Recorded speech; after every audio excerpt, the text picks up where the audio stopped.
Oh, you mean Academy Award winner Nicolas Cage? What did he win an Academy the Award entire thing like a Tribe Called Quest. He won an Academy Award for Leaving Las Vegas, dude. That was a fantastic movie. Like, he really deserved that Academy Award. Yeah, that's a great movie. If you haven't seen it, it has Elizabeth Shue in it. And it's just about a guy that's just tired with life and drinks himself to death in Las Vegas. It's an incredibly depressing movie. Wow, that's going to be me next year. Yeah, and the ending is like pretty shocking because as he's dying from alcoholism, the chick just like pins him down, puts a weird cage on his head, and starts pouring bees in there. Is that what that's from? Yeah, totally. I thought that was Wicker Man. Damn it, Cody. I thought that was something else. Have you seen his mausoleum? Have we talked about that on his show? No.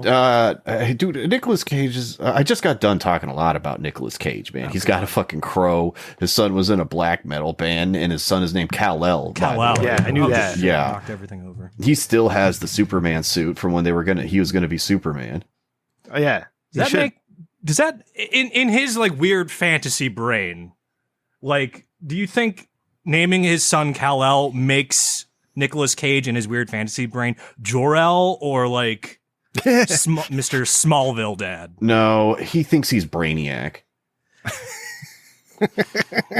That's an analogy I'll have to wrap my head around. That's a weird one. It's like Brainiac. Well, Nicolas Cage is a weird guy. That'd be a Lex Luthor move, actually. It's just like, I'm going to adopt Superman so he's not a thorn in my side. When he should be Lex Luthor. Like He's a better Lex Luthor than Superman. Oh, nowadays he'd be a great Lex Luthor. All crazy and shit. Lobo. Nick Cage would be a good Lobo. Oh yeah, dude, he would. It would be like the second coming of Con Air. Because he was already fucking... We already know he's down to be like a superhuman motorcyclist. You know what I mean? Yeah. Yeah, he's like, dude, I love Ghost Rider, dude. It's a shitty, cheesy movie, dude. But Ghost Rider's the most OP Marvel character. He can like one shot anybody. Like anybody that has a soul can just get killed by Ghost Rider just by looking at him. He gives him one look. Punisher was able to not. All right, die from the penitent glare. Listen up, you nerds. It's late already. We got to start it. Cody, it's 1:98. All right, fuck you. I'll point at you. No, when it's not. It's 5:20. It's 5:23. God damn it, Cody. All right. All right. That's it. Randy, you good? I'm good. Yeah, I'm rolling. All right. You good, Codes? Mm-hmm. Yeah, I'm good. Yeah, fuck it. All right, let's do it. Oh, shit.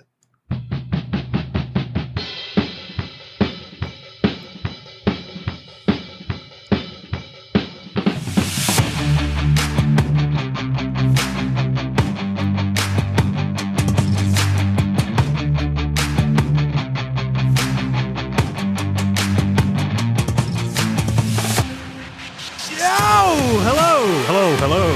Yes. It is your Cody for this evening. Kicking it off your usual amazing, awesome Dicks Out TRDS episode.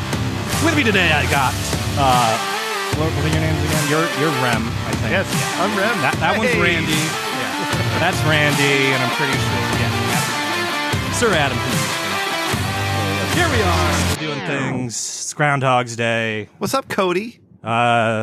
Tiger New Year, crazy fucking year of the tiger. It'd be crazy if the tiger came out the this year, Bengals. Hooday. Oh, I didn't even think about that. Yeah.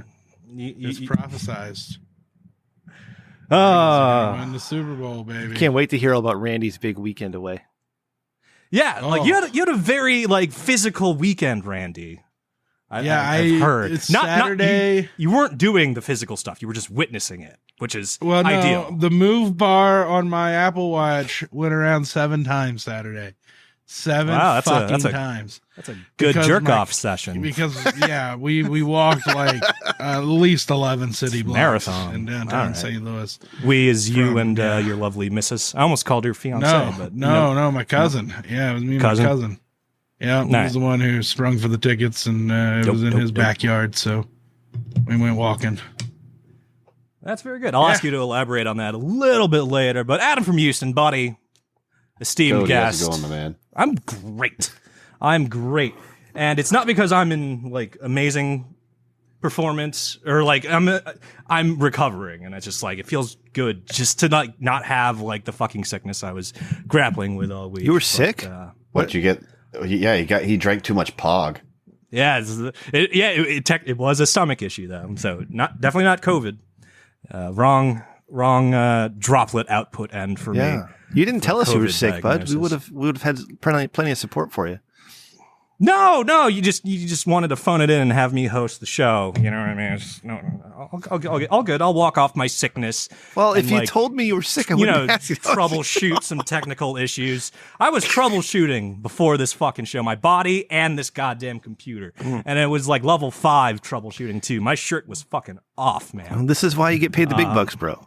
You're everybody's favorite. That's why I get paid $3.93. Cody, I had the sniffles and some Tell me about it. the last 2 days, and I had to take 2 COVID tests. So one of them turned out it was bad. That's this one here.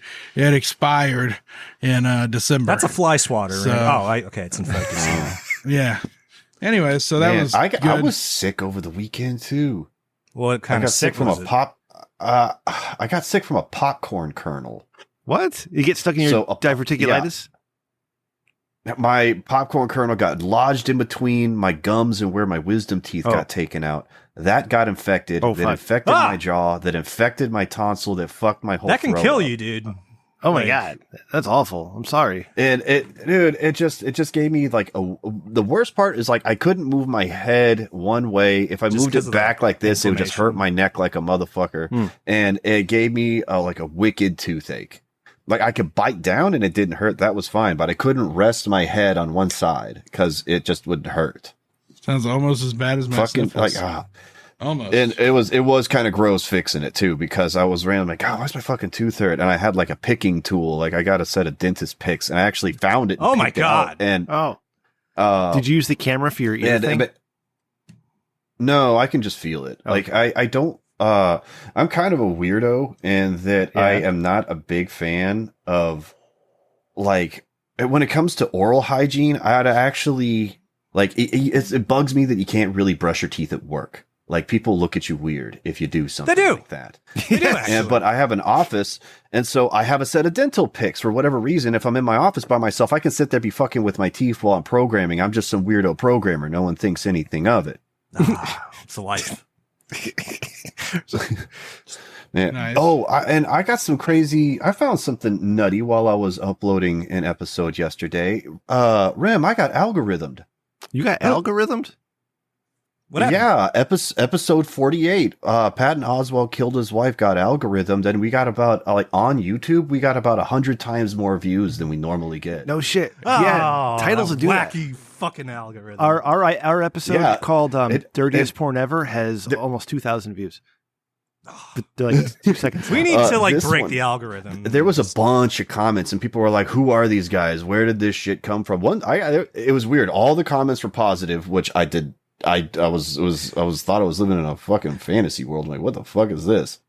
And, but they started having a sub conversation, and all these guys found me through, Gavin McGinnis.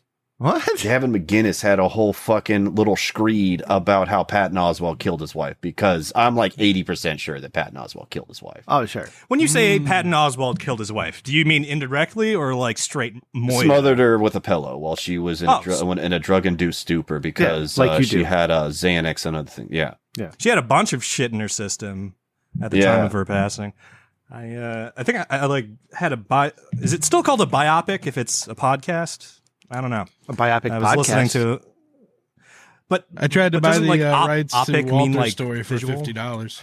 I don't know. We call it a biocast, but that doesn't sound. That sounds like wrong. Kind we'll of just call it a biography. I just listened to a biographical podcast on whoever her face is. I hate that her claim to fame is just being Patton Oswalt's wife, not that she caught the ear. What is it? The East Area rapist or something? Did she catch the East Area rapist?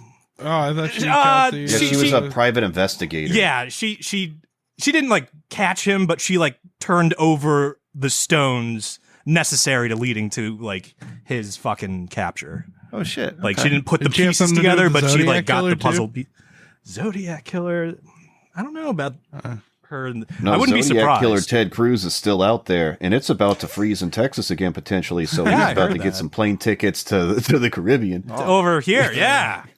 Yeah, I'll turn on my fucking Ring doorbell. Yeah, let's get going. Man, this is where being in Houston pays off because we're in the fucking swamps down here, and so the freeze isn't going to get far enough down by the looks of it. Oh, you got a buffer zone. That's nice. Yeah. So the DFW in Austin, all them, they're getting fucked. Adam, your little freeze is cute and all, but like we literally had a blizzard just a couple days ago. So, you don't great. If it hit 110 degrees up there, how do you think you'd feel? Pretty good in my air conditioning, baby.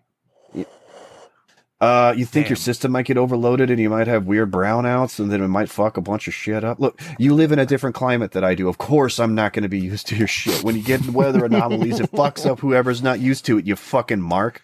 Oh, don't call me a Mark. I'm a smart Mark. Listen. Hi, Mark. I didn't just go to the Royal Rumble in my Bloodline shirt and wearing a Bloodline hat and using my WWE credit card. I thought you're not supposed to do that.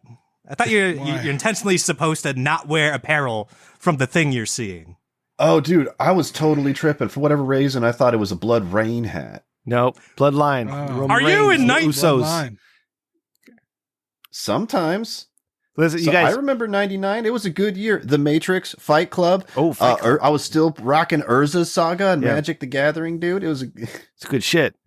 Okay, so listen, I have to interrupt everybody because I need to know this. I've been dying to know this since 3:50 this afternoon. Randy. Yeah. Is it positive or negative? Like, are we dealing with Omicron here, or are you gonna be all right? Oh yeah, totally negs, dude. Sweet. I gave it the spin move. Sweet. Yep, gave it the spin move. Totally negative. CVS had to go into this little warehouse, walk in there, the lady handed me a swab, and I put it in my nose. She said, a little further. And I was like, okay, put it up a little further, put it up. And then she said, all right, start swabbing. And she fucking one Mississippi'd me for each second to get to 15. She's like, what a bitch. That's Mississippi. And I'm like, oh my God, like crying, like I'm such a pussy with this. But anyways, just round and round and round. And then she said, stop. And hold it for 5 more seconds. And I'm like, oh my fuck. And then, all right, now let's do the other nostril. And off I went. Yeah, it was very traumatic, but I made it through. I'm sorry, but I'm happy. I'm happy you're healthy. Well, you have a cold, but I'm happy it's not the I got the sniffles, Yeah. Mm-hmm. It's pretty rough. I have to listen to you fucking complain all week. A lot. All right, jeez. Could we lose Cody? Cody's still there? I think we lost Cody. Uh-oh. All right, I'm taking over hosting duty till he comes back. All right. Tag. Hell yeah, that's what we do. We're dueling. We're tag teaming this bullshit. Well, Randy, I'm happy that you didn't catch COVID from wrestling. I didn't catch COVID from wrestling. I caught Omicron from my vaccinated wife. I never tested for it, so I actually don't know if I had Omicron, but I feel like I did. I was talking with Maddie before the show. Whatever. He didn't hear me complaining about it. I'm a real man. No, that's fucked up. I'm sorry. I'm going to edit that one out because people get sensitive about this shit. Adam. What are you talking, man? If people can't take a little bit of ribbon, they can get fucked, man. Like people are so thin-skinned these days. I don't get it. Adam, and you bring up something really, really interesting. There is like, right? I used to be the king of talking shit. Like I made an old Italian man chase after me in a hallway in a convalescent home, wanted to beat the shit out of me. Like he picked me up and threw me on the ground because I insulted him so bad. This has been when I was in my 20s. But I don't do that anymore, so I feel bad. Like I feel bad.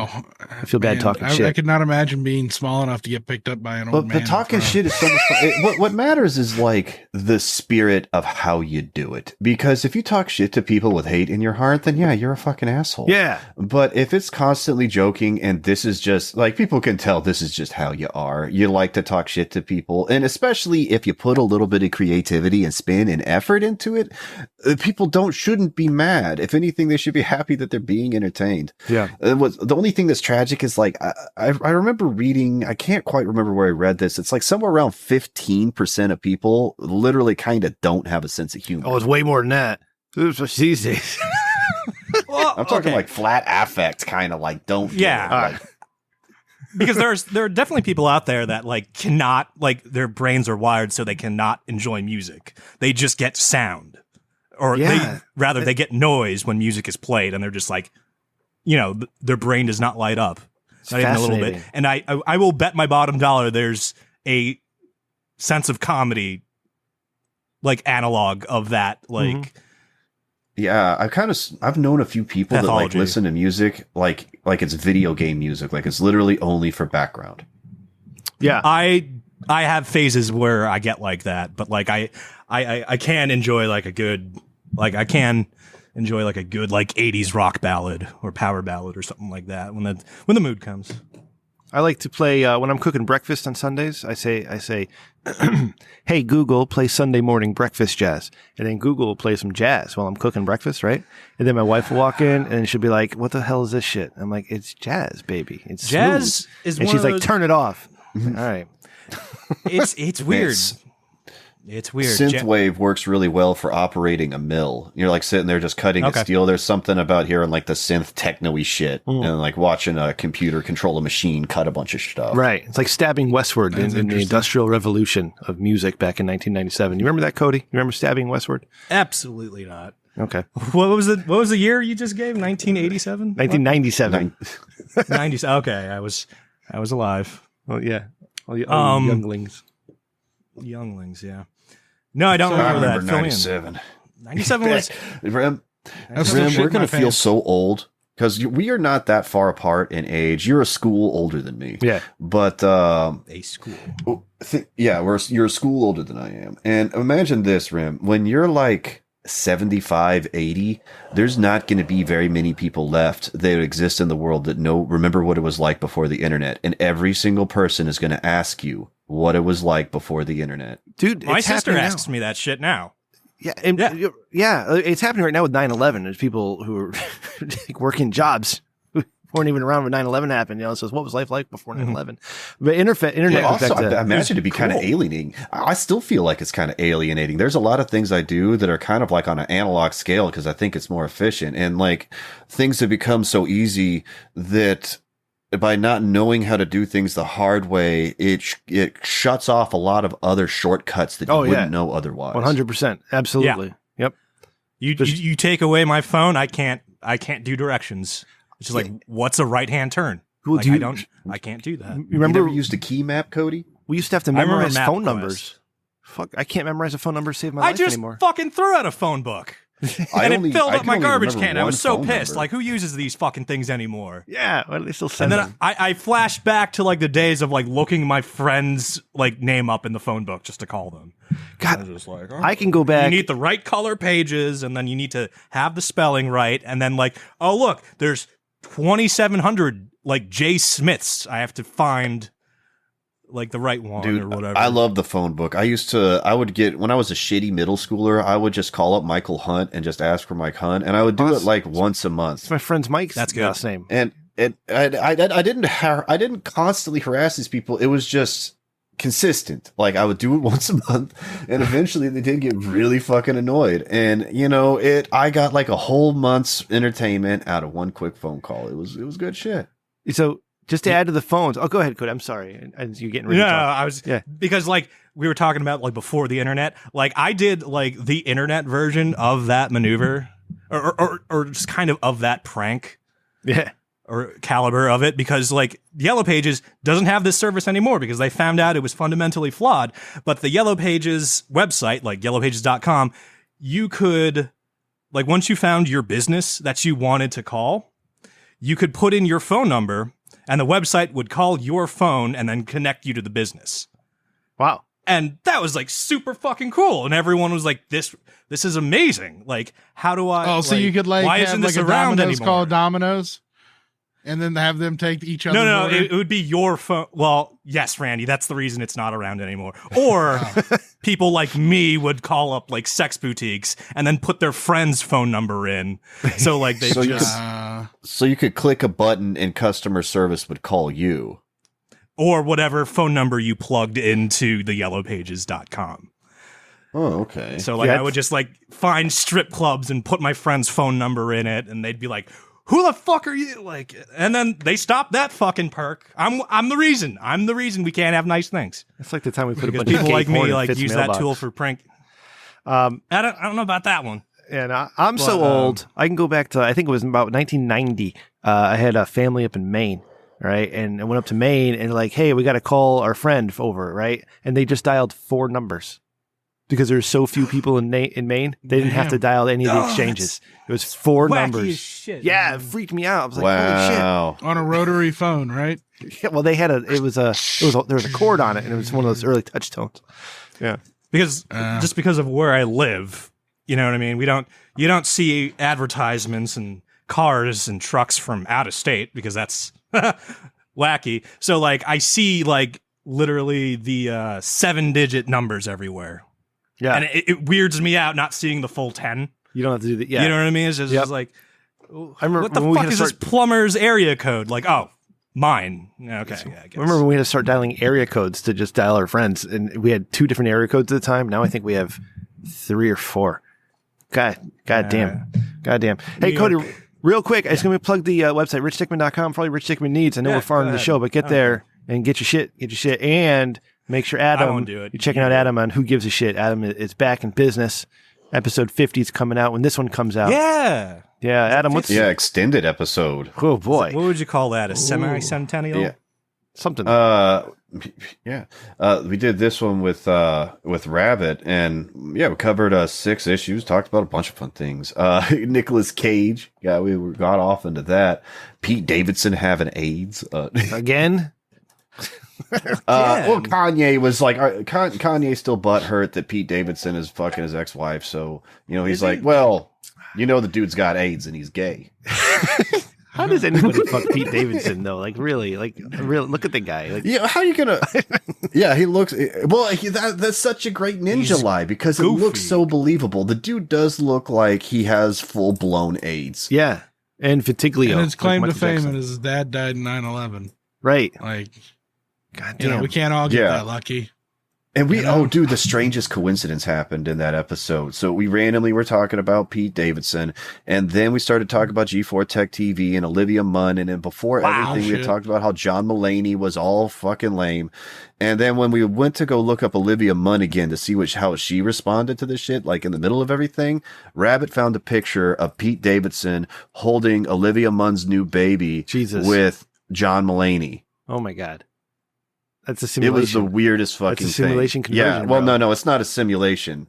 It's just a heckin' coincidence, man. No, we've and solved also the sometimes you see things and you subtly pick up on it without realizing that you had, and so you get this illusion of coincidence when really you had been priming yourself for a couple of times. It's the same reason whenever you hear a new word and then all of a sudden you hear it everywhere. Really, you've heard it the whole time. You just hadn't been properly primed yet. Sure, Adam. That's what they want you to believe. That's fine. Okay, all right. I go back a few episodes. Randy just gave us all the questions to solve all of it. So whatever you need to keep yourself mellow, bro. Simple probability to solve the simulation theory. But here's the thing. Let's say the simulation theory is real. Well, if it's properly replicated, then isn't the simulation actual reality as if it has physical matter anyway? So even arguing if it is a simulation or not is a moot point, especially if there's infinite simulations in an infinite number of universes. Randy, so what does it even matter if it is or isn't? Randy, your response.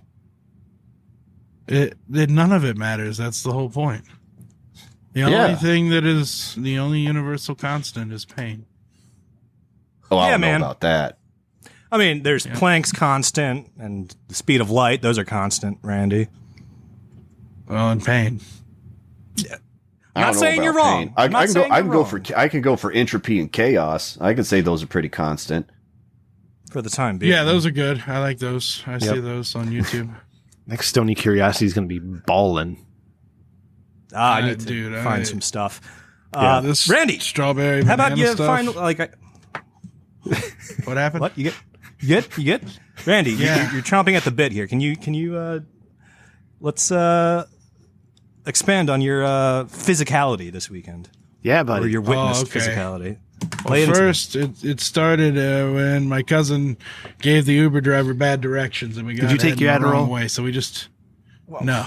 So we just topped out and we had to walk a couple of blocks to get to the dome. No big deal. So we did that. So we walked, and we got there, and first thing we did was hit up and get a couple of rum and cokes, doubles. And how much? Go find bring like a pocket flask. Yeah. How much were the drinks? Oh, they were, I don't even know. It was like $50 for one round. That's what I remember. God damn Christ. Yeah, but that included 4 beers.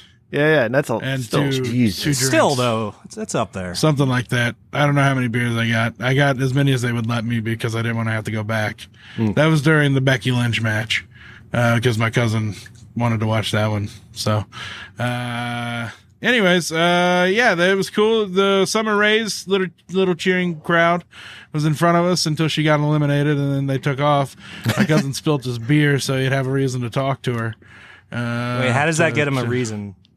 Because she was like, "Oh my God, there's beer on the ground," and he was like, "Oh, I'm sorry about that. Somebody walked by and knocked it over," and so it started the conversation. He's really good at taking no for an answer. Like he is the champ of that. I saw him take no. He took L after L and just kept on going. He got kicked out of the bar 3 times that we went to. What the 3 times? We never left. What the hell? How do you pull that one off? Because he also was impressive because he snuck back in twice. What? Yeah. No. He never left. The old Texas fool me twice ain't gonna fool me again. They said, "You're out of here, bud," and he was like, "Really?" And they were like, whatever, And then they let him continue. That was whenever he knocked over another beer. That's really not. That's not ejection. If it's just suggesting you leave, I get suggested to leave a bunch of places. I'm not used to it. So, then the second time they had him by the collar and they were taking him out, and that's whenever I was like, "Hey, I got a 20. We can take care of this." And then the third time was this guy who looked like he was a bar rescue reject came out in a Mizzou shirt and said, "We're closing." And my cousin was still trying to buy a beer and they wouldn't let him. And then he said, "I'm not leaving." And the guy with the grill said, "Yes, you are." And then we left that time because did they kick his ass? Time. Like, did he take any body? No. He got out. I did give shin kicks to 9 people. Why? What did they do? Huge. Well, like they were cheering me on at one point, like it was pretty great. I had people cheering me in the middle because I was going, whoo, whoo, whoo, and just doing the Orange Cassidy, and they fucking loved it. And I got a "fuck Kansas City" chant going because, who dey. Yep. And then there was this chick with crazy eyes that my cousin was trying to take home, and I, was the like, eyes or the entire chick, because one is trickier than the other. Yeah, the entire chick. Which okay. Goal, I think. Yeah. Right. But the eyes, were pretty wild, and crazy. She said she had a boyfriend, and he said, "Well, I think you're sexy," and she walked away with her friends. So, that's sweet. That's very nice of him. And then we walked like another 12 blocks to his friend Jonathan's. I shouldn't have said that. It doesn't matter. It's a very common name. Went there. Yeah. I think I know that Jonathan. Oh yeah, yeah. What's his social? Fuck. Yeah. Anyways, he had lovely animals, and then he was asking him some questions about. I guess they used to work together, and then my cousin was like, "Listen, Jonathan, I gotta fucking go. You're boring the shit out of me." And He called like 5 Ubers, but they kept coming up, and he never told me to go outside, so they kept leaving. And then that's a lot of wasted money. I'm glad I didn't go to Boston with this guy. Holy shit! That's like it's like $70 after ignoring so 5 then I Ubers. finally ordered a Lyft, and got that all squared away, and we made it home and played Rocket League for another couple hours, and that was pretty much the night. Mm-hmm. It was pretty crazy. The Royal Rumble was nuts. Chris Jericho wasn't there, so I was a little disappointed. I really wanted to sing Judas. I thought Vince McMahon might have a heart, but he doesn't. And no. Yep. That was my Rumble, and then we went to Raw. With my lovely wife, and saw Randy on TV. That's what that picture's behind commentary. From. Yep, look to the Bloodline hat twice. Yep. Yes. I was like, holy shit, that's Randy. I have yet to make it on TV. I made it on that SmackDown I went to, Codes. We're way far in the background, but you can see my stupid smiling ass and my dad. Yeah, I got to more wrestling events, I guess. Yeah, you should. Solution. Well, in Hawaii all the time. We should have had a TRDS sign. Are they? No. No, you're fucking. Son of a Corey, bitch. I got to tell Corey Graves that he was my father. He didn't seem to like that. I just kept yelling at I bet you that dude has to do with like 4 paternity suits a day. Probably. Yeah, Just like another He's one. the douchiest man in entertainment. He is a handsome, well-spoken, articulate, intelligent young man. Stop it with your blasphemy. Okay? More blasphemy. Graves. That should be like the motto of this fucking show. Gravy's handsome more as fuck. 2022, more blasphemy. More blasphemy. 2021 was, what was the saying? Shit. Be the bigger asshole. Be the bigger asshole. Yeah, now it's more 2022. blasphemy. I thought it was 2021. Get fucked. That's another show, Adam. Okay? That's another show. Fuck you. Thank you, Cody. Yeah. Get fucked. Get fucked. Did you guys hear about that fucking groundhog that fucking kicked the bucket? What?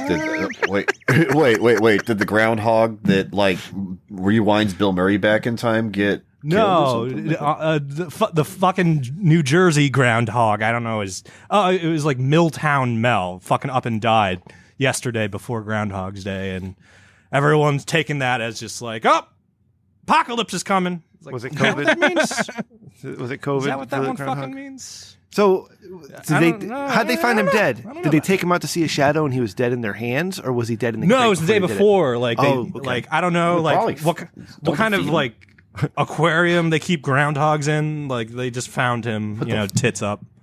Groundhog Day is like a symptom of what's wrong with our country, right? If you really think about it, okay. Groundhog Day is just anti-intellectualism, and I love it. Yeah. Doesn't matter when you're doing it, you're a dumbass. You're getting too philosophical about it, though. It's you go to the physical part of it. Let's get real philosophical, man. Do you know what the three follies of man are, dude?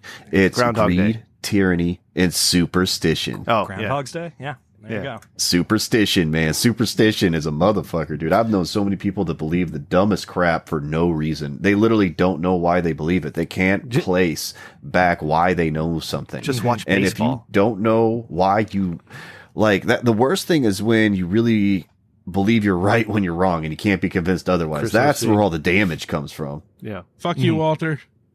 I know I'm right about you. There you all right. You're going to fuck over that show. And I know it. And whenever it happens, I'm going to be there to say, hey, guys, what do you need? How can I help?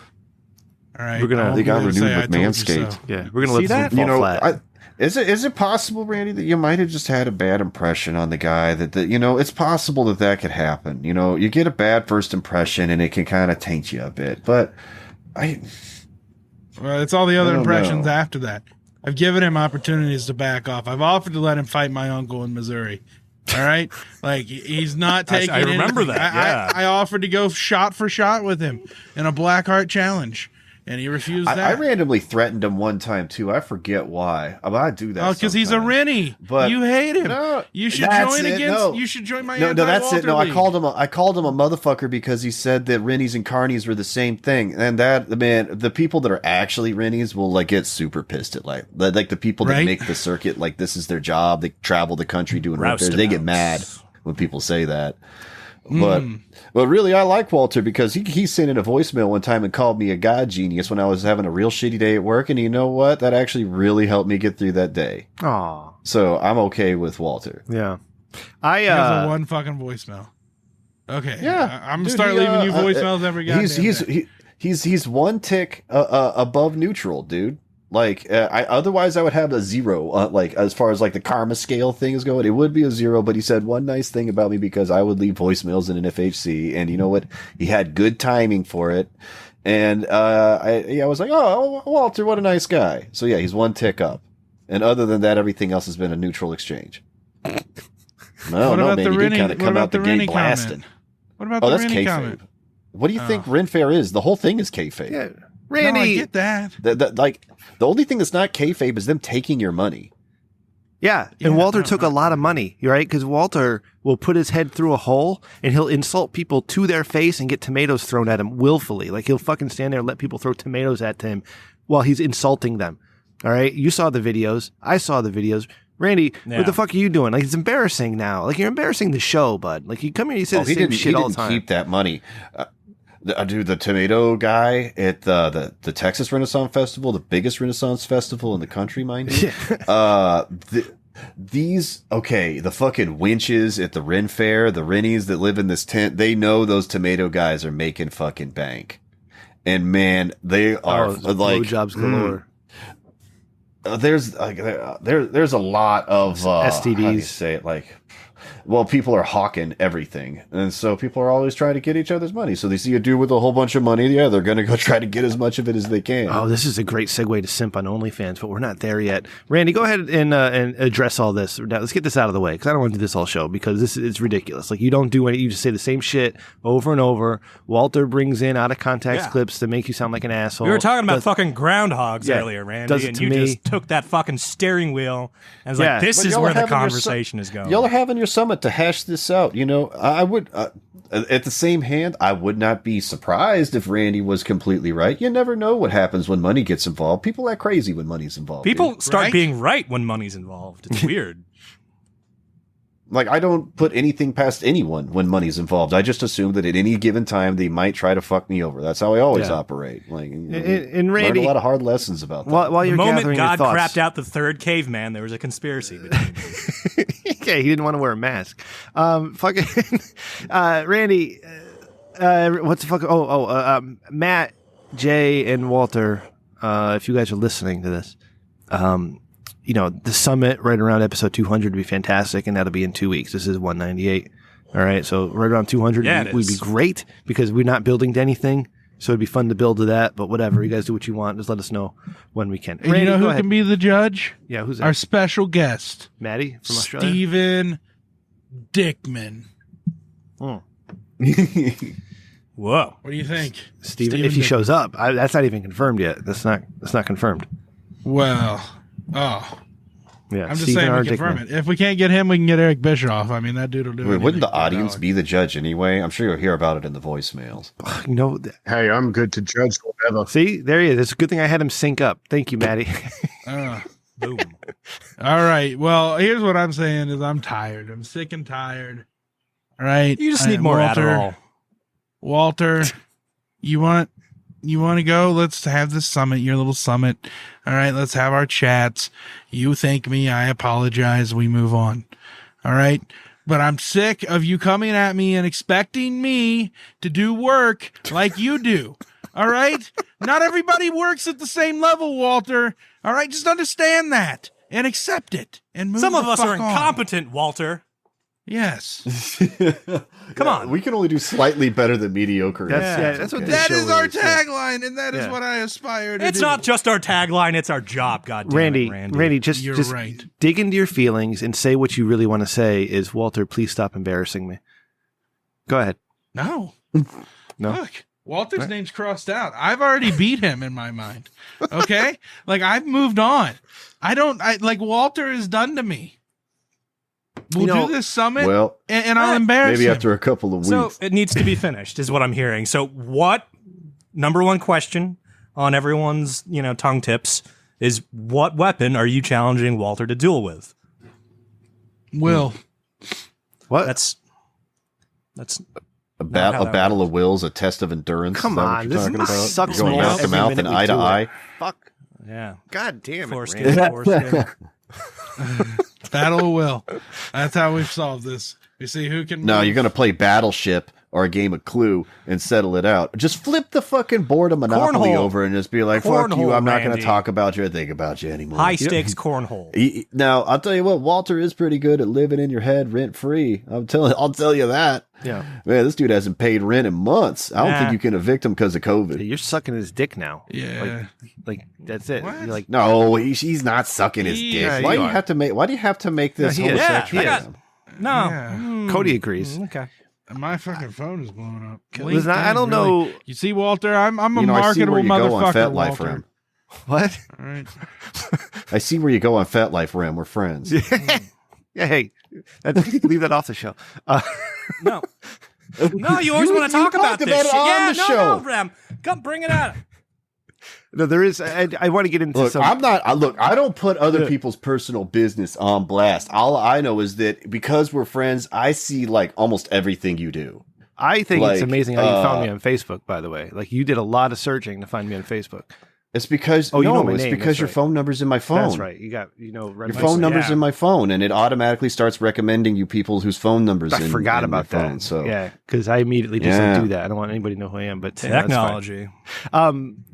Fuck, I was going to say, I had something about this, and I don't remember what it was. I was a little upset because you're like way more wholesome than I thought you ever were. I was like, oh man. And now I feel really bad telling this dude that he drinks cum on the Dick Show. Like, I was like, oh, his family's so cute. Yeah. No, my kids are awesome. I love my kids. and especially the one I don't talk about. Fucking Randy, goddamn. I want to say, I don't remember what it was now. Fuck. Yeah, that boarding school. Yeah. Anyway, adds up when they got the magic in them. Yeah. All right, are you done with the Randy stuff? Your kid's Harry Potter now, Rim. Yeah. See, that's how creative I am, Walter. Now we got a spinoff where Rim's. I remember now. Harry Potter. We got a whole new IP because of you, Randy. Walter's pulling clips out of context, right? And he got a bunch on you, and then he went after me. All right. And I've done nothing but be nice to Walter, Pastor, but he went after me, and he caused me to have to text certain people to explain the out of context clip because a couple of them sounded terrible.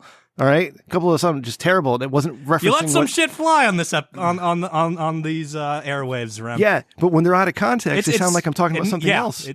And I wasn't. That's why you gotta not say those things so it can't be taken out of context. Not my fault. Some guy is creepily clipping my shit. Because you gotta put a silly voice on it. So like when it's Frankenstein, it sounds obvious when it's like Frankenstein together. Just so you know, like it was my job to like take people out of context for like sci-fi promotions. You know what I mean? Like, so like when I get an episode and they don't say the magic words you wanted to in the entire episode, I like put it together for you and then throw it in the preview. And then you just are disappointed afterwards. They're going to get a whole I know how that shit works. In a few minutes, because fuck, goddamn, all right. But anyways, they're all out of context clips. Please listen to the entire context of the episode and what I was saying at the time. And fuck Jules. But it's Jules less funny. Yeah, it's true. It's true. Out of context clips are really funny. It is a real easy laugh. Yeah. It is. I mean, if we had a producer who could pull those, it'd be awesome. Yeah. I can just play a random out of context God damn it. clip. It's probably something bad. I love how he just had that. No. It's not. Is it Vito? How about Mrs. Crabapple and Principal Skinner were in the closet making babies, and I saw one of the babies, and the baby looked at me. Sent another message referencing The Simpsons. Was that the bitch from G4? No, that's Anna Kasparian from The Young Turks. Oh. They're given the most robotic presentation, calling Miss Crabapple Miss Crabapple. Oh yeah, it's Crabapple. Like it makes it sound so fucking crotch. Like who doesn't know that who doesn't know it's Crabapple? Like everyone's watched The Simpsons. I used to be a Simpsons encyclopedia up until like season 12. I knew everything.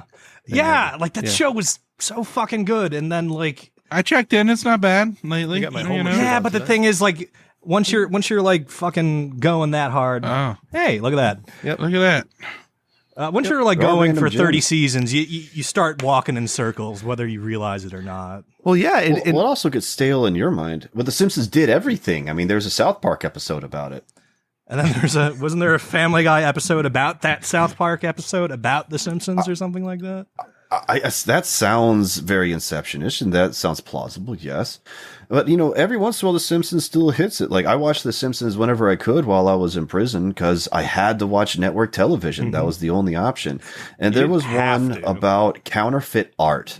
And they made a really good point that it kind of reflects a bunch of Dadaism about what art even is. And you know what? That episode had me thinking for weeks. It still is a good show. And the Treehouse of Horrors are always funny.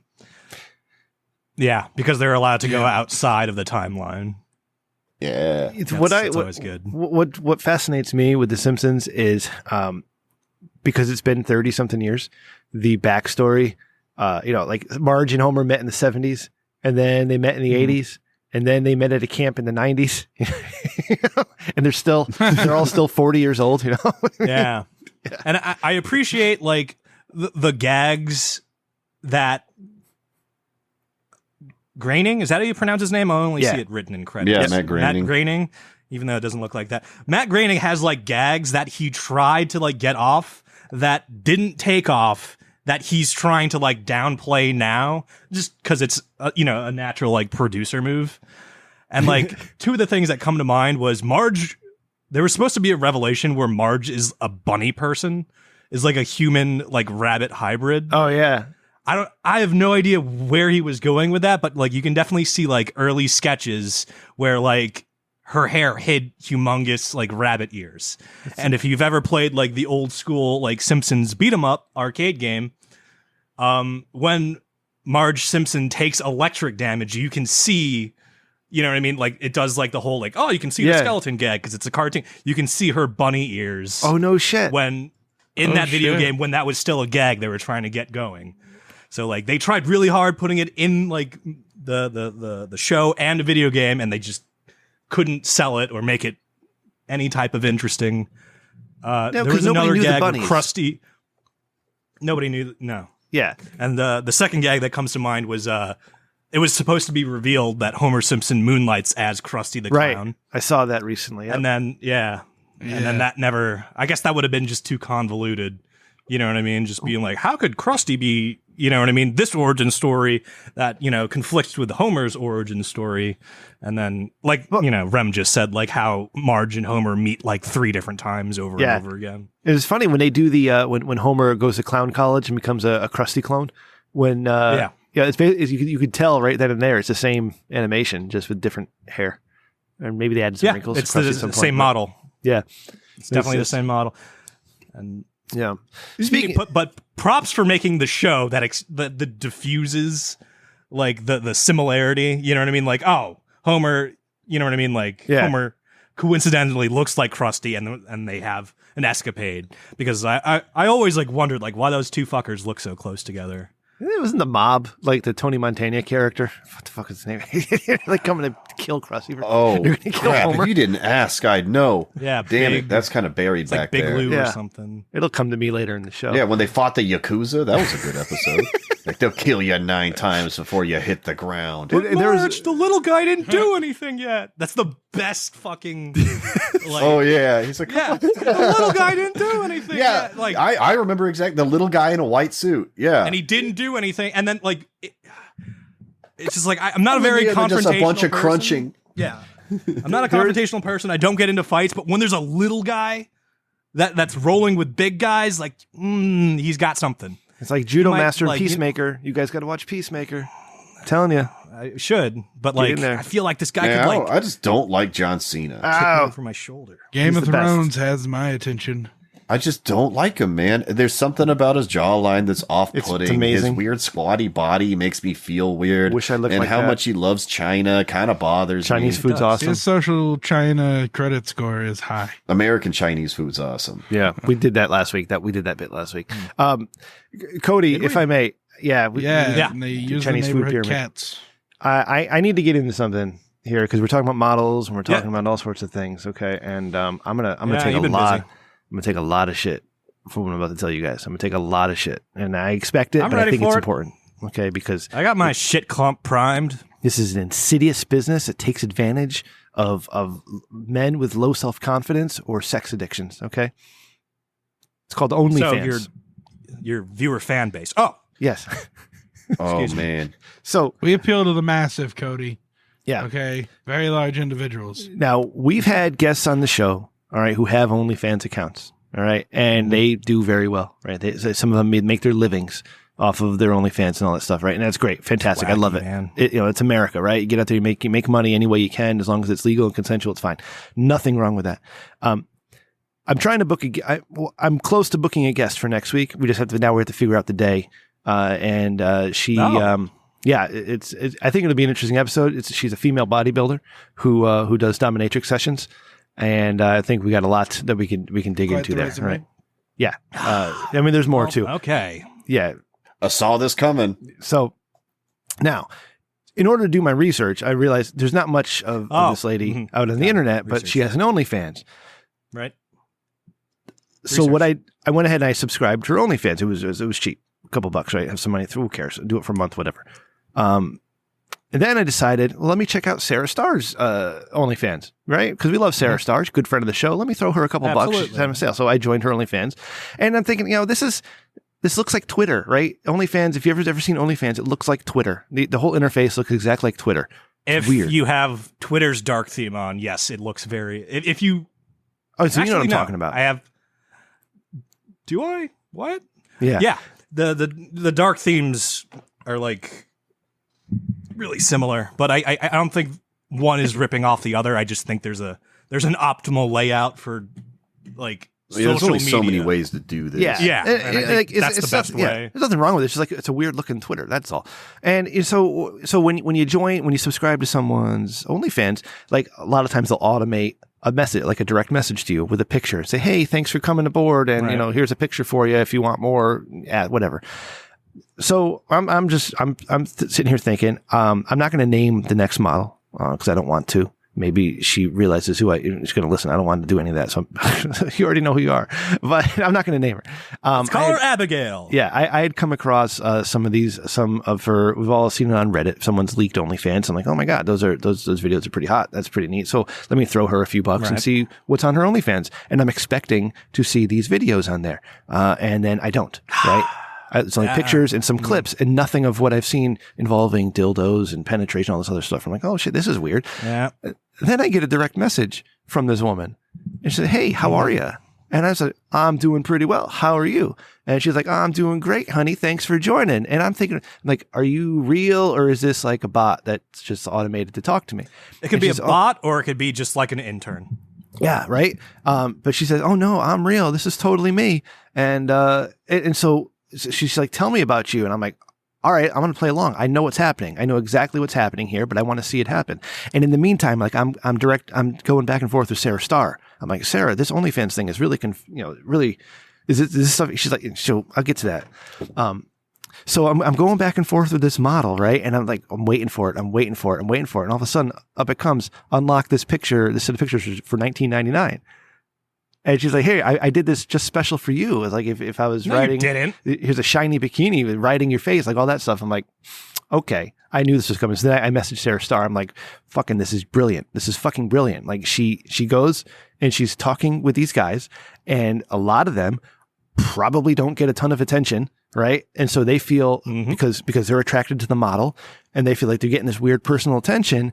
And then she drops the hammer. Boom. $19.99 for some pictures. Right. $10.99 for one picture. Like I'm like, wow, that's fucking brilliant. Of course, I had to see the picture. This is gross. This isn't brilliant, man. This is so victimizing, man. Well, hold on, we'll get there. They're like drug dealers that don't have to put any legwork in, man. It gets worse. It's not cool to fuck people over and victimize people, man. Adam, it gets worse. The $20 bought 3 pictures with barely a nipple in them. Okay, and I just started laughing. Oh my God! Laughing my ass off. She knows what she's doing. Yeah, I know she does. And so I'm going. I'm just like I was talking with Sarah, and I'm like, Sarah, what do you think her playbook looks like? What do you think it goes to go from barely a nipple to like fisting anal? Do you think she has the whole thing mapped out? So she's like, well, if he wants to push me there, sure, but it's going to end up costing him like $22,348. Yeah, because you get the message. If you want anything custom, I can do it for you. And then like every couple of hours, she automates another message with a picture or a video, whatever it is, and say, hey, I did this one just for you. And I'm just laughing my ass off at all these, the easy fucking cash that she's making. And like where Sarah Starr's OnlyFans, where she doesn't do any of the pay-per-view stuff, right? But it's out there. And she was telling me all about it, how they get your attention, they suck you in, and then boom, $20 for this, boom, 25 for that, boom, watch me full on doggy style for 50 or, for a 2-minute clip. It's like, but the thing is, like, you have to have like a universal timeline. You know what I mean? Because like, let's say like, excuse me, you have like an OnlyFans mark. Like if you're Abigail in this scenario and you have an OnlyFans mark that you've known for like 2 years that you'd be willing to like throw, like as Adam said so meticulously, anally fisted, you know what I mean, for like, the guys you've known for like 1 or 2 years. And then like for the guys that you've only known for a weekend, it's just like, here's a quarter of a nipple pic. You know what I mean? You can't have that because, the guy that you've been with 2 years will just give the new guy the anal fisting video. So you kind of have to have a universal timeline where you have to be like, all right, on fucking Q4 of 2022, I'm going to hang Moon. Well, also you gotta string people along, like Belle Delphine. Really, there was nothing special about this chick. She was just really good at teasing people and playing the tease. And for whatever reason, people respond and like that. And I never understood that. I immediately get hella frustrated as soon as someone tries to tease me. I'm like, oh, hell no. Once you spend money on something, aka the pay-per-view unlockable, you immediately are predisposed to like it, because if you don't like it, that means you just got swindled, and people don't like admitting they got swindled. So you know what I mean? Hypothetically, let's say I paid $10 for one of these quarter of a nipple shots. You know what I mean? Yeah. I am being like, oh yeah, that's a good quarter of a nipple. I paid $10 for that. That's my fucking copium mechanism to avoid I just wasted $10. This chick just got me for $10. We don't want to do that, so we do the opposite of it, which enables some of these, OnlyFans, adult actresses. My copium was I needed to see what the picture. I needed to see what she was fucking scamming people with. A taste is always valid. I had. The funny thing is, at least you actually got value out of the scam, because you just needed to know the scam. Yeah. It's weird you talk about this, because on Sunday, I got in a heated not an argument, but a heated discussion with Salty. It felt like that SpongeBob meme where Patrick is talking to that villain and they couldn't agree on terms. I'm trying to walk her step by step why society thinks iDubbbz is a cuck. Okay, that was where this whole thing started. Wow. And it got off into OnlyFans. We went way off into that shit. So iDubbbz basically paid for his girlfriend's breast implants, and then right after that, she started at OnlyFans. Oh, he is like a... Yeah. Does he get a cut? Just released a video about Sam Hyde. He interviewed Sam Hyde. It's funny as fuck. It's the most crazy shit. It's real. That's like the 2022 version of you know what I mean? You've always heard these awful divorce stories in let's say 2000 and But they got married. They got married last year. Right. Like 4 years ago, she started the OnlyFans, and it destroyed his career because he was the guy that took everybody else down on YouTube. And then he gets exposed to being a cuck, basically. And I got a working theory. I think that Salty hangs around too many, or is friends with too many poly people, and just needs to be around more normies that will that will call a freak. And damn, it's I would walk her step by step where I'm like, okay, dude pays for his girlfriend's breasts. Right. And she's like, okay. Uh-huh. Yep. Girl starts in OnlyFans. Okay. Okay. Yep. Good. He's okay with all these other guys staring at her tits that he paid for. Did she pay him back for the tits? That makes, and she gets money. It doesn't pay it back for these people looking at her tits for the tits that he paid for. And so society thinks he's a cuck, and she's like, I don't get it. I'm like, oh God. It might be a quid pro quo thing, you know what I mean? Because if you think oh, he gifted her tits, everything's perfectly fine with that equation. But if it's if you think oh, I bought myself tits that I'm keeping in my girlfriend, that's when it gets weird. You know what I mean? Yeah. Well, so what I couldn't really get across through all that well is that she kept on saying this thing where she would be she would talk about OnlyFans and then be like, well, they're sex workers, as if saying, well, they're sex workers means that anything that a sex worker does on OnlyFans is okay. And that it is, I disagree that it's sex work, because it's not. That's like saying that downloading an MP3 on Napster is a concert, because it's not. That's an interesting metaphor I'd need to grapple with. I always thought my view of it was sex work usually involved sex in your body and charging for it being sex work. I define sex work as being live. Someone has to be it has to actually be there, and it can't be divisible.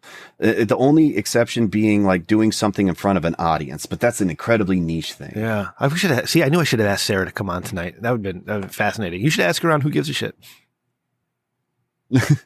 That's a good idea. Yeah. I got a bunch of new co-hosts, so we're going back to weekly. And picked them up at Costco. I got some characters I'm bringing on. Am I allowed to say the F slur on here? Yeah, you can, and I'll decide if I want to beep some of it. Eminem's gonna say it. Okay, I didn't come up with this term. This is a term of the internet. All right, you're cool. One of my hosts is an old fag. Okay. And then one of my hosts is a furry.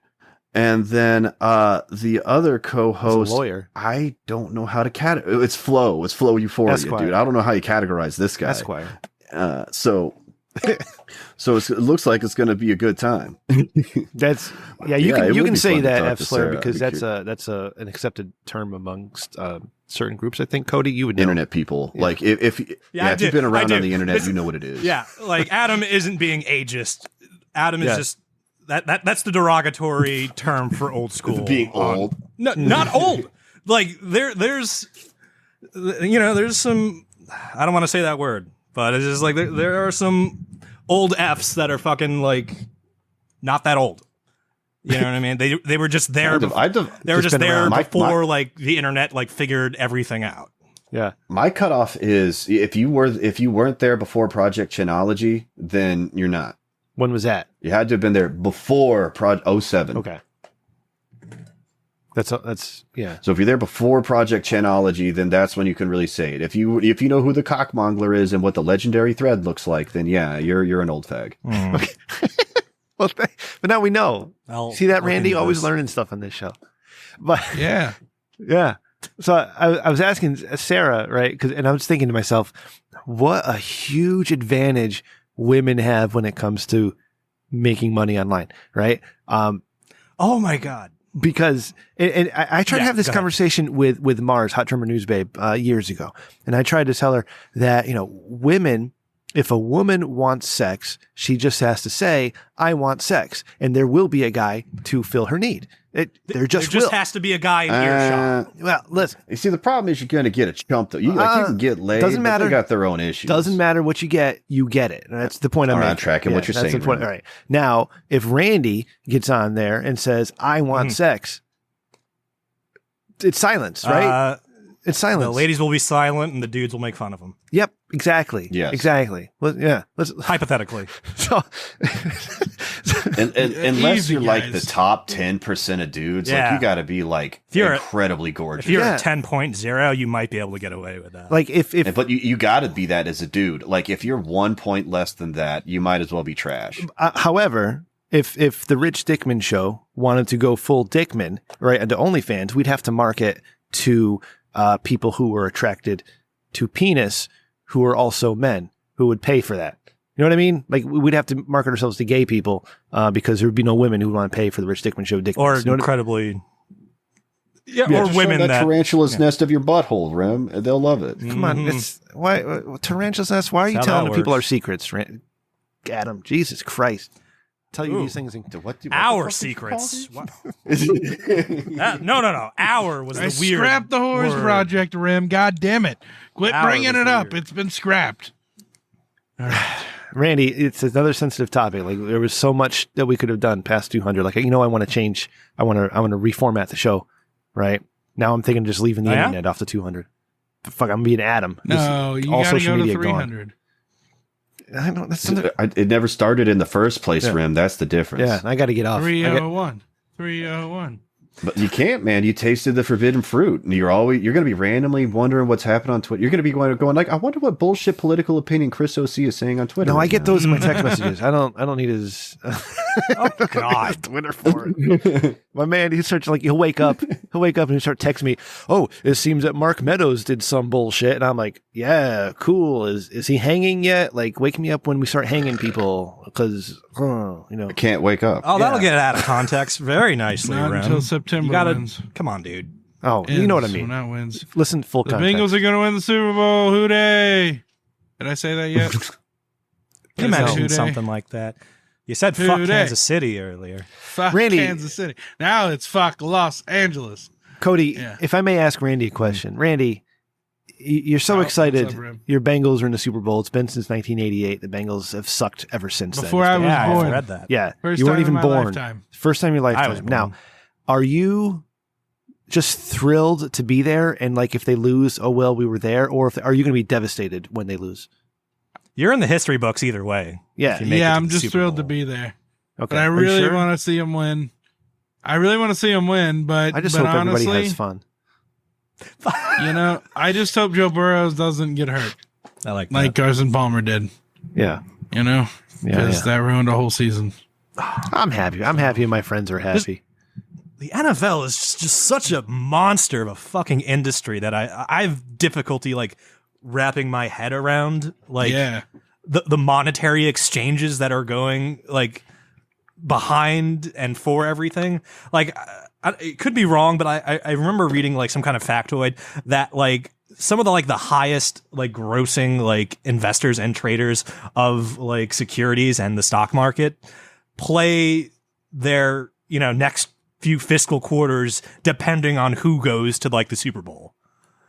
Right. Like they actually insane. Like take that into account. Yeah. Yeah. And like the sponsorships and like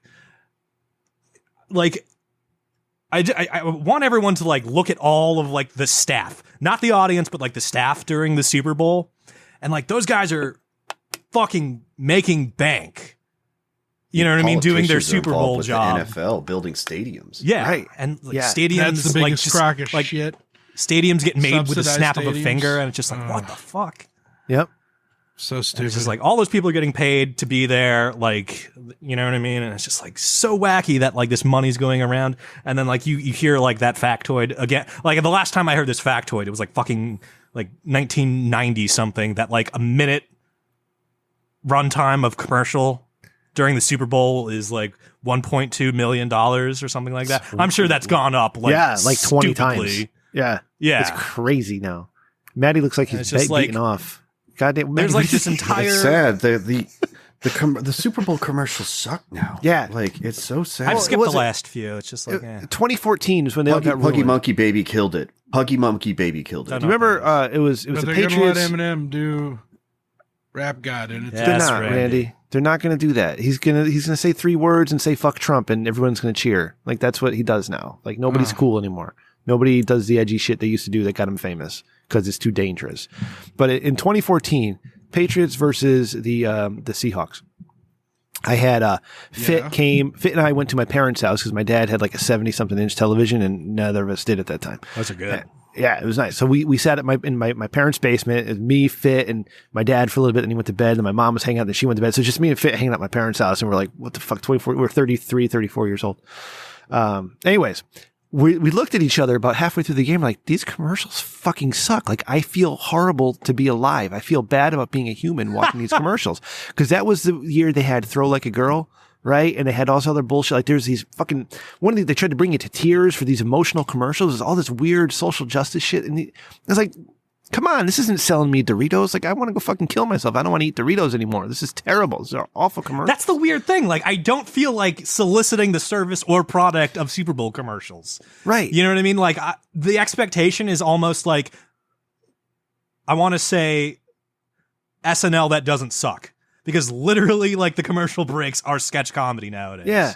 It's like, yeah. You know what I mean? Like, they'll try their shtick for like 40 seconds. It'll be over. And then, like, the next skit starts. And, like, I never think like, oh, I should get fucking Tide Pods tomorrow. You know what I mean? Like no one, I don't think anyone does that. So it's just literally a sketch comedy show now. Yeah, they've jumped the shark. I've never said that. I've never used that term on this show, but I think Super Bowl commercials have jumped the shark.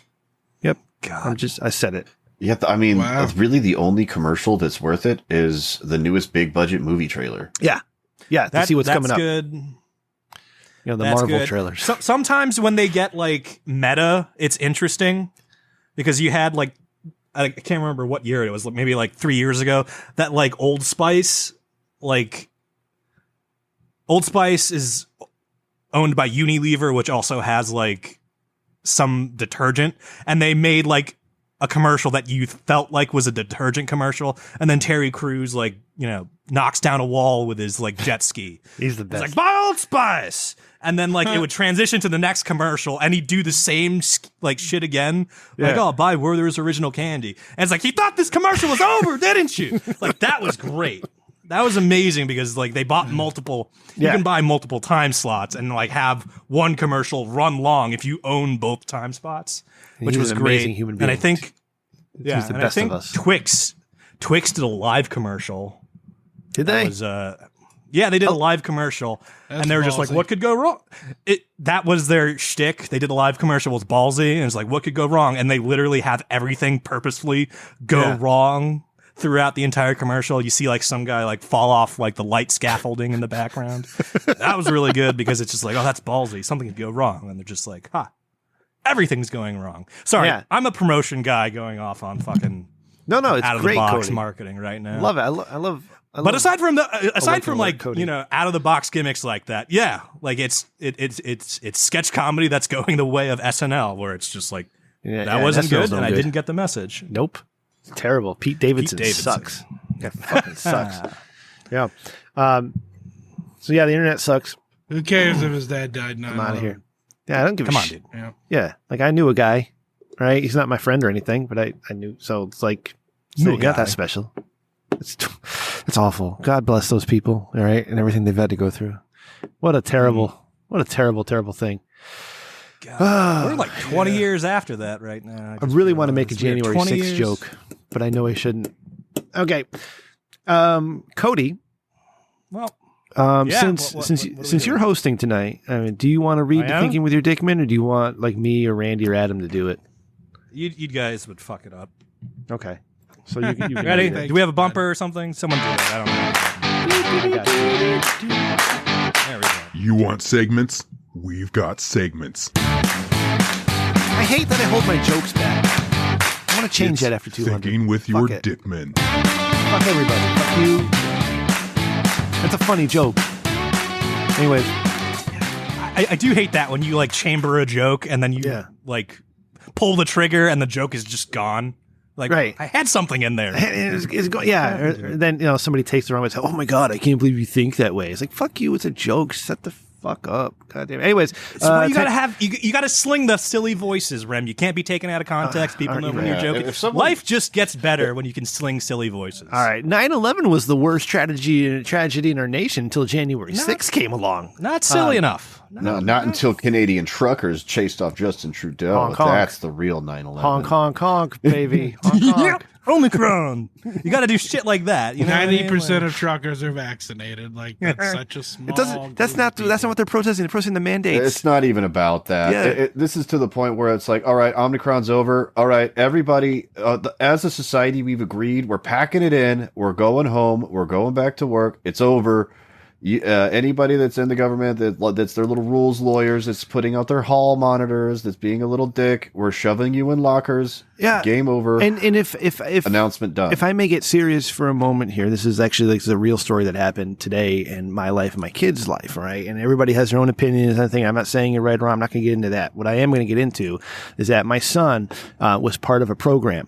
It's called Unified Sports, and it mixes kids who quote unquote normal kids and kids with special needs and kids who maybe not be as physically able as other kids. Okay. So it's a great mix of kids getting together to play sports, Unified Sports, right? It's sponsored by the Special Olympics, or the founders Special Olympics created whatever it was.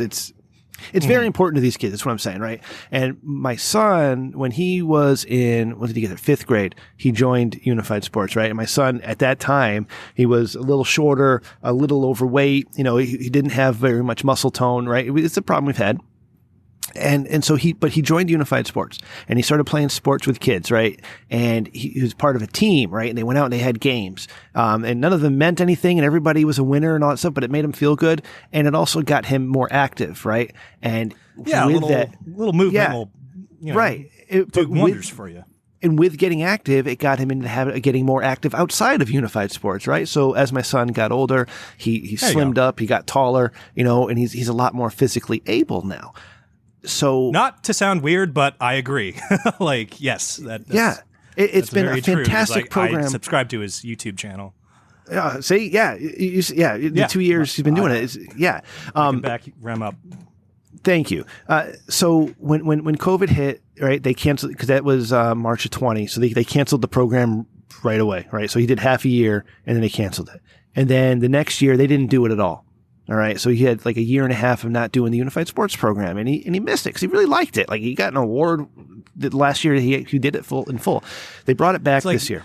It sounds really fun. Yeah. For me, but for an evil reason, because it's just like, look at how I can impress these disabled kids. Yeah, no, I'm sure your son had a more holistic, approach to enjoying that. He's not broken like us yet, but. Yeah, okay. So he's been doing Unified Sports this year, and the first sport they did was soccer, and of course soccer's outside, and they had a couple soccer games, and everybody had fun. It was great. Now they're doing basketball.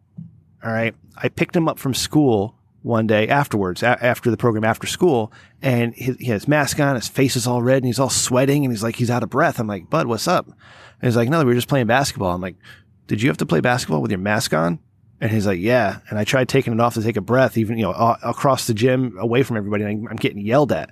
So he's playing basketball, which is a very physically intensive sport, in his mask. Regardless of how you feel about masks, please try playing basketball wearing a mask. Okay? Just do it before you say anything. Just play basketball for an hour in a mask and tell me how you feel. And so he hated it. Because he wasn't any fun. He couldn't breathe. He's getting yelled at every time he tries to take a breath. Till today, he had to quit. He's like, he couldn't do it anymore.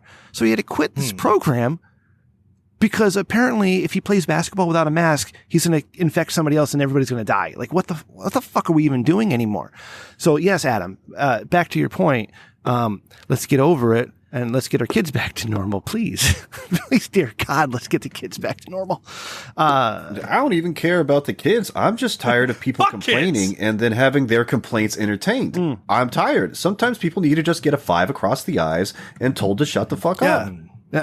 Or be honked until their cat shits on their bed, or honk until their girlfriend goes to their boss's house that's also a man. Things like that. Yeah. Right. It's like that Allura Jensen VR sex. Anyways, Cody, back to Thinking with Your Dickman. Sorry.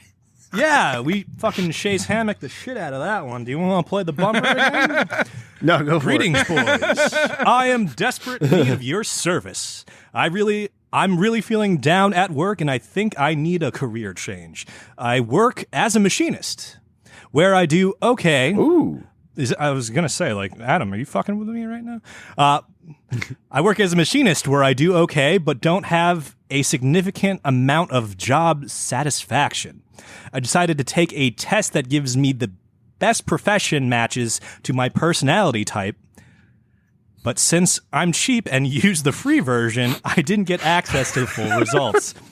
Instead, I selected 5 professions and got a percentage match to each, with 100% match being perfect. I chose my current job so as to have a benchmark for the results. Then I thought up 3 other jobs I felt would be a lot of fun. After that, I struggled to come up with a 5th one, so I entered stripper as the final option. They prefer to be called dancers. Yeah. Turns out stripping is my best match. I'm a married man with kids, for crying out loud. Should I really pursue a new career as a male stripper? How do I convince my wife? No. What will my kids think?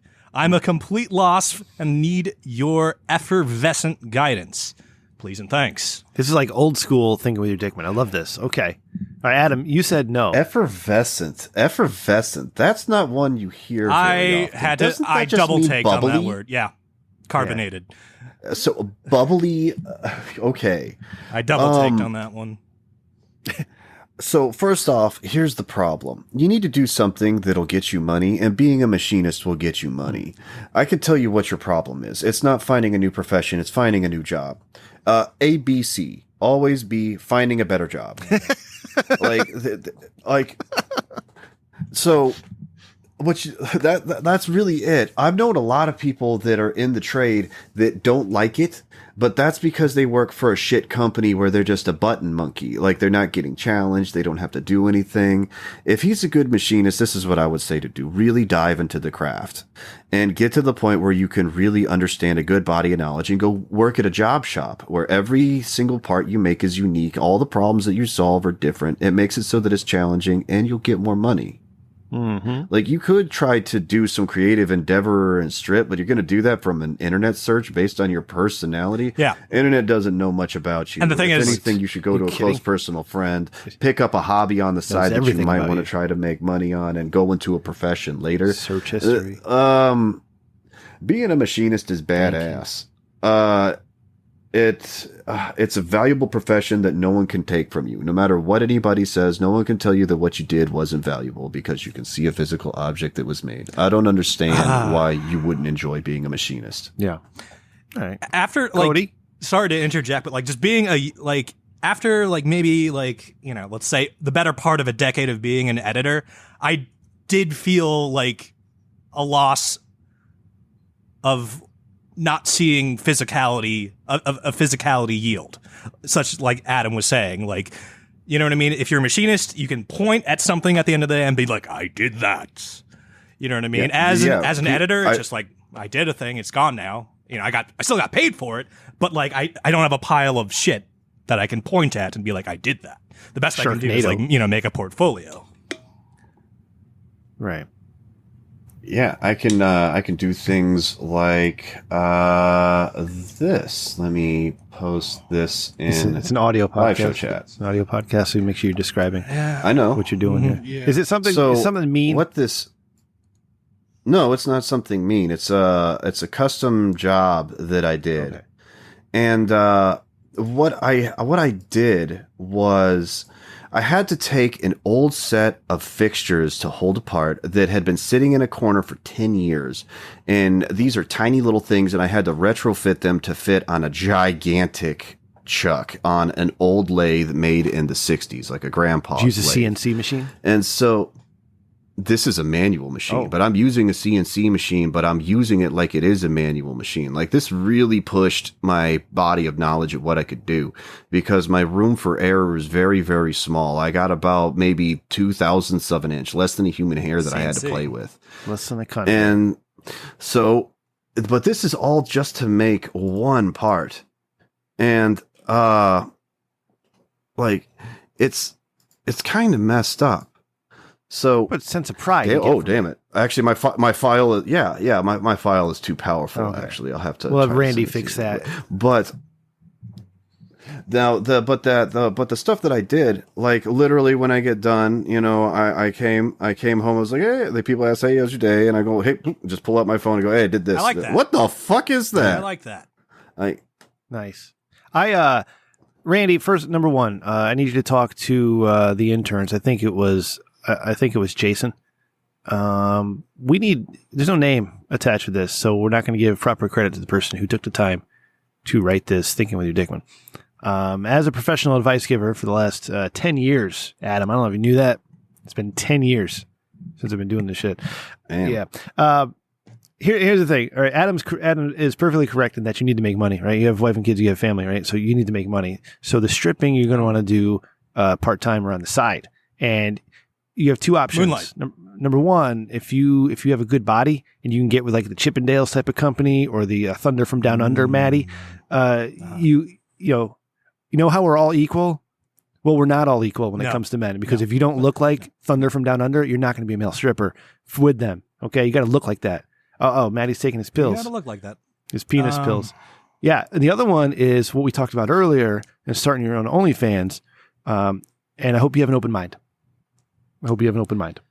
Too bad Backpages is out of business. Just do be a personal stripper, right? Or a cheap masseuse. That's what I did in high school. So personal stripper or masseuse. Well, I mean, if you're hell bent on going down this thing, definitely don't quit your job. Don't tell anybody that you're doing it. Like, you are a fucking moron when you're like, hey, how do I get my pay? You are going to lie your fucking ass off because you're having a midlife crisis like a motherfucker. Use a fake name like Adam. And I mean, whatever you got to do, bro. That's probably what this is, because he's using personality to govern his next occupation, which I would highly recommend against. Like, what's your skill set? Just buy a Corvette, man. Yeah. Yeah, what's your there's skill that. set? Yeah. Randy, do you have anything to say about this? I feel like I'm leaving you out. Yeah. Or Dodge Viper from 92. Dodge Viper from 92. Yeah, those are badass. Dude, that's the biggest penis car. Yeah, that car looks more like a penis. Get you killed, too. Than like any other vehicle. Yeah. Go ahead, Randy. Yeah, it's a death trap.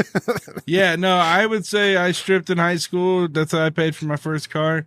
You know, it's not a bad thing. You just get some horny grandmas who, you know, want to see a young thing shake it.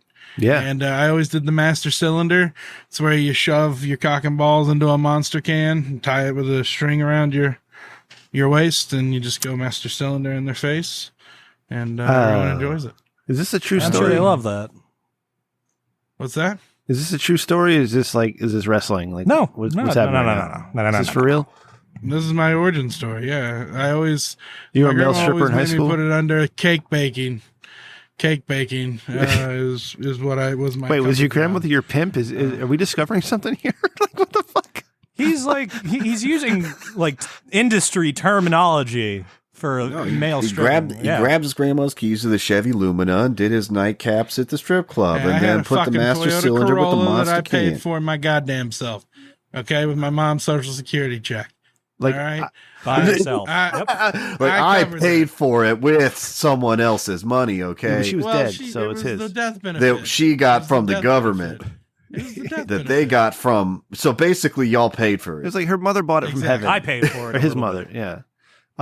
Yeah, You don't pay taxes, Cody. I do. So when I feel like it, I do. Fuck you. Keep it, keep it under $600. Randy, I've seen these male stripper videos on X videos and Spank Bang and such. Like, were you getting blowjobs by these Have crazy you? drunk bitches, or like, how's that work? Oh no, absolutely not. No, it was always just a little master cylinder. Yeah, Just a little flick on the nose. That's all they Say really little. wanted. Well, I mean, it it's was, 1 to it was 6 larger inches, back Cody. then. You I think you it lose was an in inch with, context like, and every that 30 stripping is not pounds. a big deal. And if this dude is going to do it, he shouldn't be ashamed of it. Other than he should tell absolutely nobody that he's doing Exactly. it. Well, I Don't was be gonna ashamed. say, Don't tell put anybody. a twist on it. Do a dad bod cleaning company. That's how I Oh. would probably handle it. You go in, you clean with your dad bod, Yep. and All right, Randy, that's you a good just idea. Pick up the tips. So I'd that's rather- or like the the hunky car wash or moving company. Oh yeah, Yeah. make him sign a release and be like, "Yeah, I can come and like clean your house and whatever level Whatever of clothing pipes you want." Yeah, whatever the pipes you need cleaned, I got you, girl. I want to talk to Yeah. the woman who hires the dad bod cleaning company. I have many questions. All right, good job, everybody. That's good stuff. I guess. I think anonymous here. Just go a town over would be my fucking. It's like if you, I would Two say like towns. go a town over if you're 2 towns. Go 2 towns over 2 times over. if you really want to fucking pursue this fucking Yeah. male stripper thing. But Very good. Thank you. Godspeed, buddy. You guys have any questions, need advice, you know where to go. richstickmanshow@gmail.com, and we will certainly give you the best advice on the internet. Cody, you want to do some voicemails? Absolutely. All right. Who's got the no button dick for of the that? week. No. Dick of the week is Being flexible. OnlyFans. Taking the week is Thanks get meta. for calling the Dickman line Yeah, it is. at 860-316-4776. Please leave a message after the beep. Smile. Patreon.com/RichStickman. See Randy. I'm happy. It's voicemails. You know, Randy, when I was editing last week, and you were doing the number underneath the music, like I thought something was broken or somebody fucked up somewhere. I was like, "What the fuck is that?" And I realized it was you. Okay, we got a voicemail here. Codes. I'm gonna play it. Yeah. Do it. Hey guys, Adam from Houston here. Oh shit! Y'all were talking about the railroad union. Man, that union kicks ass. What I do now, if I could do it with the railroad, yeah, I would ditch my job and go work for the railroad in an instant. Because they got this old ass union that's been around like forever. And it's like baked into federal law, and there's a bunch of things protecting it. The only other union that's like it is baseball. And this union's been around for so damn long that some of the cases they got to settle are very strange. One of my acquaintances was a mediator for the railroad. So he's representing the railroad, but he's still part of the union, and he's usually having to settle all these union disputes. In one of them, there was a guy that said that it's one of the rules that the moment you call someone and say, hey, I need you to come in tomorrow, if you didn't give them a 24-hour notice, that's when the clock starts. So if you let them know at the end of work that day that they're going to be coming in the next day, the clock starts and it doesn't stop. So what happened was this guy texted a dude and told him to come in. And this guy was trying to argue that his time starts the moment that text starts. And he couldn't find any shit about this. He had to go all the way back to an old union case about telegraphs. That the moment you telegraph someone this shit, it doesn't happen. Now he lost this case, and they favored for the guy. They favored for the dude to get paid more. But that was the dude's job. He tried. Dude, railroad work. You don't have to work that hard, and that union will they have your ass, pensions, everything. It's awesome. Later, guys. And thank you, Adam, for calling in. And you get to ride those trucks that get on the rails. Like they have the two wheels, they have the rubber tires, the road, and then you get on the track and you put the metal shit down. I've seen They're hard negotiators too. Well, railroad shit's kind of cool, but the union is badass. Like the dispute was that the guy was saying that what the railroad was saying is that his time should have started when the guy saw the text message. Mm-hmm. And it's not when he sent it, it's when the guy saw it. And they didn't have any way of knowing when the guy saw it. So he was trying to argue that it wasn't anywhere close to, or that it was like when the guy texted back that he would go or something like that. So and they had to go all the way back to telegraph shit to try to settle this crap. Like that's the closest thing they can argue. Yeah. Well, I know one time. But the union, strong. Very strong. They strong-armed me whenever I ran the pizza shop in Huntington, West Virginia. We had a foot of snow on the ground. I had to take 75 pizzas in my Cadillac over to them. I was the only one that came in and the only one that could get over there. And but they called me and they were like, yeah, we need you to deliver that. And I was like, I don't have anyone to do that. And they're like, well, you're going to do it. And then they tipped me like $300. Well, it was a good trip. Yeah, it was, dude. They always tipped hella good. Like 20%. They pay really well.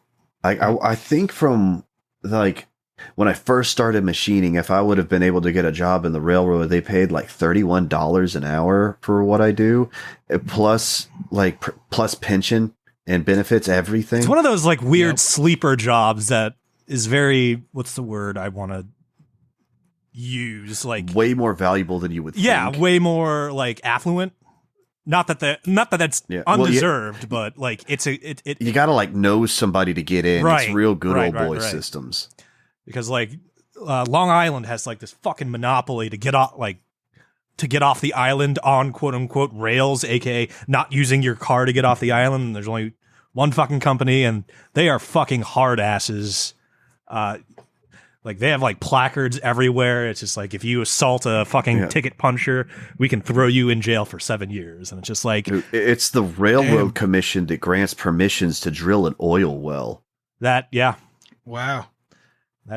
These dudes got some, like, it's old. It was around back when people actually had rights and things mattered, and you could get representation in the law. It was in a very odd time, but then, the Gilded Age happened, and man, that shit got shut down fast, and it's been downhill ever since. I feel like we might be, like, in for a world where trains come back right now. You know what I mean? I would like that, man. You know what I mean? Like the 600-kilometer-an-hour maglev train that Japan has. It would be really cool if I could hop on a high-speed rail and go to Dallas in like an hour and a half or something. Yeah, there's no I would be. I know a lot of people up there. I'd be more inclined to do it all the time if it was an hour and a half. Or just like, you know what I mean? Like, bring back sleeper cars. You know what I mean? Like, I will like just imagine like you're in New York and you just pack a little lunch bag full of edibles, and by the time you're done and you wake up, you're like fucking in like California or Seattle.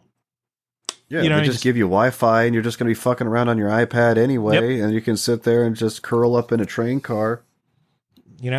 Fight some of those demons you have in the back of your head. Oh shit! I might be taking a train you need to DC. Go. Yeah. I might be going to DC for a couple days in March for some training or something. I'm gonna see if I can take the Acela down, right? Fucking first class. Sneak a beer on trains. That's always fun as hell, man. Oh yeah, I did that in the Metro North once. I was going to a concert with my buddy, and he's like, "Yeah, I'm gonna grab a 6-pack for the train." And you're just like, I'm moving in a vehicle while hammered. You just want to say that out loud because it's so true. We were going down it was like, people getting out of work. So we stopped in Stamford, and a whole bunch of people who worked at United Bank of Switzerland got on and were going back to their homes in New York. And like some was a chick. Some chick sat next to us, and my buddy offered her a beer. And so we were just drinking beer on the Metro North going to New York City. Yep. All right. Thank you for the voicemail. Have you seen like the sock maneuver as far as like train beers go? No, but I can imagine. And in New York, they have like this really, really weird like paper thin law where it's just like no visible open containers, which means like if you brown bag it, you're allowed to because, like the authority doesn't want to like stir what's in the bag. They just don't want to see it because if they see it, they have to report it. But like I've seen the desperation maneuver of taking one's sock off to put the can of beer in and then drink it, so the ticket puncher doesn't have... At least they're not drinking out the shoe. Yeah, they're not drinking out of the shoe, but they're putting the sock around like, their tall boy. Right. And like, I just love seeing that. Like, it's 6:30. I'm coming home from the New York City. I just don't like the way you said that, putting a sock around your tall boy. Yeah. Like, but it's just one of those New York things. Yeah, it's one of those New York things where you're going home. It's like 7 o'clock. You're going home, and you just see some white collar fool with his shoe off, like one bare foot, just drinking a beer on the ride home, and it's just like, that guy forgot his brown bag. All right, Cody, do we have anything else we need to get to? Because otherwise it's time to wrap up. Who cares? It's what are we talking about? Groundhog's Day. OnlyFans. Yeah, we did a lot. We had a wide range of topics. It was all over the fucking place. We didn't take our Adderall this episode. Yeah, the gambit, man. I love it. We got to like thinking format with your Dickman like 10 minutes after we launched that fucking bumper. We're all over the place. Boys. I had to complain about my poor kids and how they, nobody wants to hear that. Ooh, protect your kids. Shut up. Your kids are adorable. Thank you. Yeah. They're beautiful. They're beautiful children. All of them. Okay, Adam. All of them. Like you were thinking about like the second or third one. It's like, do I want to call that one beautiful? Yeah. You can just say your children are beautiful, Rem. You don't need to specify. I love my daughter. Like the percentage of it. She used to be my girl, and like she would like all the Italian food that I cook, and anything with salt and garlic and lemon, right? She was all into that, and now she doesn't like anything. She doesn't fucking like anything. Taste buds change. Oh, it's like, come on. I'm not making a cheeseburger every fucking night. Anyways, Adam, who gives a shit? Yes. Yep. 50 episodes. That's the, we just did episode 50. We got a Patreon at patreon.com/WGA shit show. We throw up our live raw feed, the video capture, and we also have bonus episodes, all sorts of things. For $100 a month, CJ will teach a woman how to speed walk. That's our woman empowerment tier. I like that. Wow. It's one of those things where it's just like, if you work in a deli with meat slicers, do you want to get taught how to slice do you want to get taught how to slice liverwurst by the guy missing fingers or the guy with all of his fingers?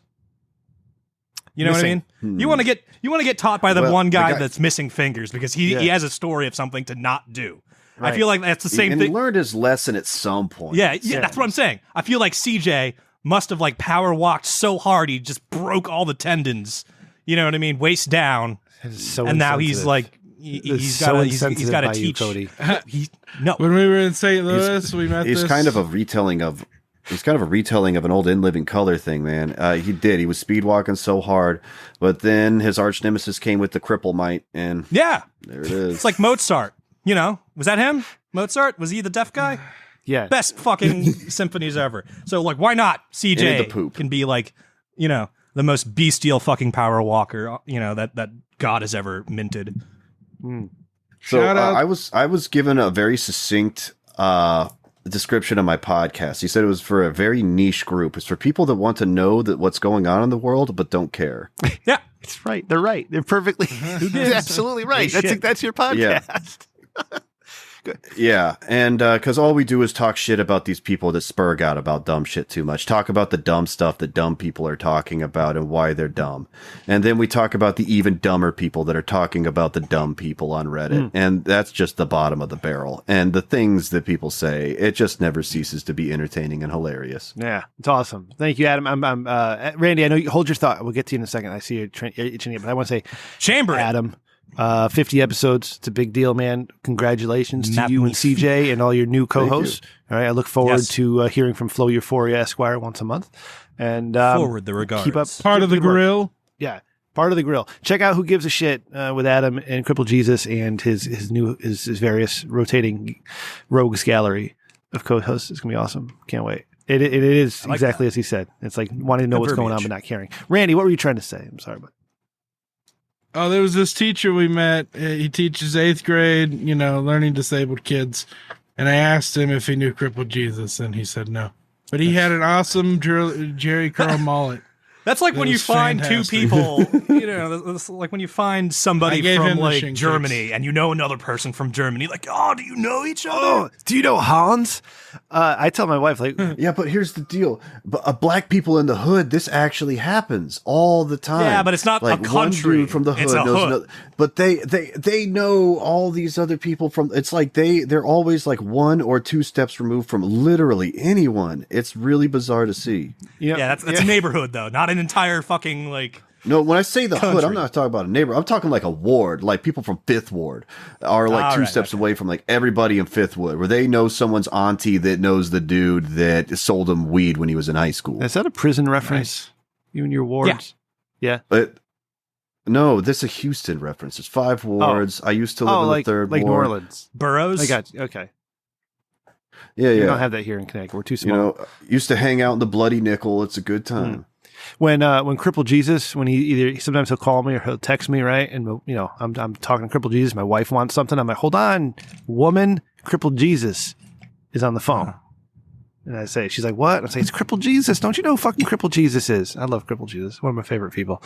All right, Cody. Do you after Randy says the words, Cody? Do you want to do the outing, or you want me to do the outing? No, I don't. Fuck it. You do it. I don't have the number. I like your fucking like voicemail like phone number has like 7 whole digits in it, man. I can't commit that to memory. They're through 4. 7, 8? Yeah, I don't know. Go ahead, Randy. Let's bring this baby home. Thank you, Fuck Randy. off, Walter. Nobody does that better than I do. He doesn't do that. Velvety. Like, I like it. Yeah. He's sitting there laughing at you right now. He's like, oh, I'm in his head. I live there. It's free. It's great. Cody did an excellent job. I wouldn't want tonight. to live in Randy's head. Randy's head seems like it's got shitty wiring. You know what I mean? I might like fucking like I might. Randy's head is a bunch of people lounging around in like those Roman like lounging couches eating grapes. When I say shitty, I don't mean like bad, Randy. I just mean incompatible with me. Like if I like plugged in my fucking iPhone, it would short circuit and kill me. You have a robust. You have robust neurons, Randy. Is what I'm saying.